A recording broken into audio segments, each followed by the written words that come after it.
चुनाव आयोग के खिलाफ भले ही बाकी विपक्ष मजबूती से आवाज बुलंद ना कर पाया हो, लेकिन पश्चिम बंगाल की सीएम ममता बनर्जी इन दिनों मानो ईसीआई के खिलाफ मोर्चा ही खोल चुकी हूं।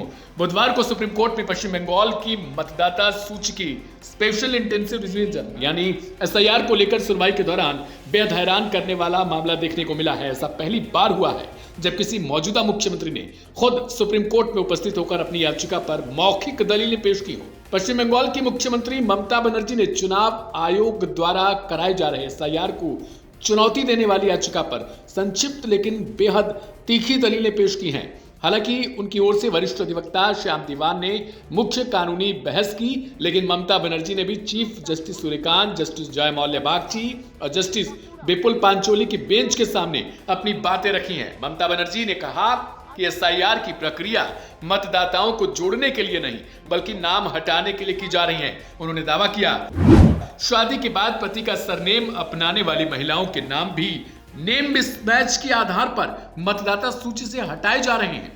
ममता बनर्जी ने अदालत में कहा कि न्याय में देरी हो रही है और लोग परेशान हो रहे हैं। उन्होंने कहा, मैंने चुनाव आयोग को कई पत्र लिखे हैं लेकिन मेरी बात नहीं सुनी गई। यह प्रक्रिया केवल बंगाल को निशाना बनाकर राज्य चुनाव से पहले लागू की गई है। सुप्रीम कोर्ट के निर्देशों के बावजूद बंगाल में आधार कार्ड को पहचान के तौर पर स्वीकार तक नहीं किया जा रहा, जबकि अन्य राज्यों में ऐसा हो रहा है। इस पर चीफ जस्टिस सूर्यकांत ने स्पष्ट किया कि बंगाल में एसआईआर को लेकर कई याचिकाएं दाखिल हुई हैं और अदालत पहले ही 19 जनवरी को पारदर्शी सत्यापन को लेकर दिशा निर्देश जारी कर चुकी है। इसके बावजूद ममता बनर्जी ने दोहराया कि त्योहार और फसल के मौसम में जल्दबाजी में नोटिस जारी किए जा रहे हैं, जिससे आम लोग और बीएलओ परेशान हो रहे हैं। उन्होंने दावा किया कि 100 से ज्यादा लोगों की मौत हो चुकी है और कई अस्पताल में भर्ती है। ममता बनर्जी ने यह भी आरोप लगाया कि बंगाल में करीब 8000 माइक्रो ऑब्जर्वर नियुक्त किए गए हैं, जो उनके मुताबिक भाजपा से जुड़े हैं और बीएलओ के अधिकारों को दरकिनार कर नाम हटाने के काम कर रहे हैं। उन्होंने दावा किया कि करीब 58 लाख लोगों के नाम हटा दिए गए और कई जीवित लोगों को मृत घोषित कर दिया गया। उन्होंने चुनाव आयोग पर अनौपचारिक निर्देश व्हाट्सएप के जरिए देने का आरोप लगाया, जिसे उन्होंने व्हाट्सएप कमीशन तक करार दिया। चुनाव आयोग ने अदालत को बताया कि राज्य सरकार द्वारा पर्याप्त ग्रुप बी अधिकारियों को उपलब्ध नहीं कराए जाने के कारण माइक्रो ऑब्जर्वर नियुक्त करने पड़े हैं।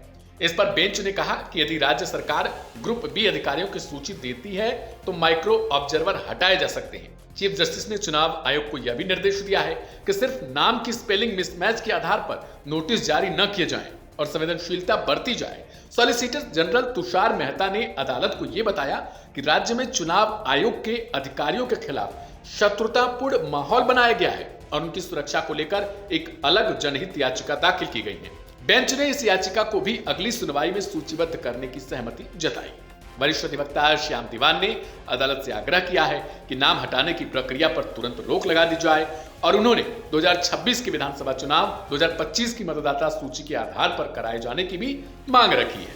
उन्होंने कहा कि अंतिम सूची प्रकाशित होने में केवल 11 दिन का समय बचा है, जबकि 1.36 करोड़ लोग अभी भी लॉजिकल डिस्क्रिपेंसी सूची में लंबित हैं और उनकी सुनवाई संभव ही नहीं है। ममता बनर्जी की याचिका में एसआईआर अधिसूचनाओं को रद्द करने, आधार कार्ड को मान्य पहचान मानने, नाम मिसमैच मामलों में सुनवाई नोटिस वापस लेने, माइक्रो ऑब्जर्वर हटाने और किसी भी वैध मतदाता का नाम न हटाने जैसे कई निर्देशों की मांग की गई है। सुप्रीम कोर्ट ने चुनाव आयोग को नोटिस जारी कर अगली सुनवाई तक जवाब दाखिल करने को कहा है। अब इस मामले की अगली सुनवाई पर सभी की निगाहें टिकी हैं, क्योंकि यह सिर्फ बंगाल नहीं बल्कि मतदाता सूची संशोधन की पूरी प्रक्रिया पर ही असर डालता है।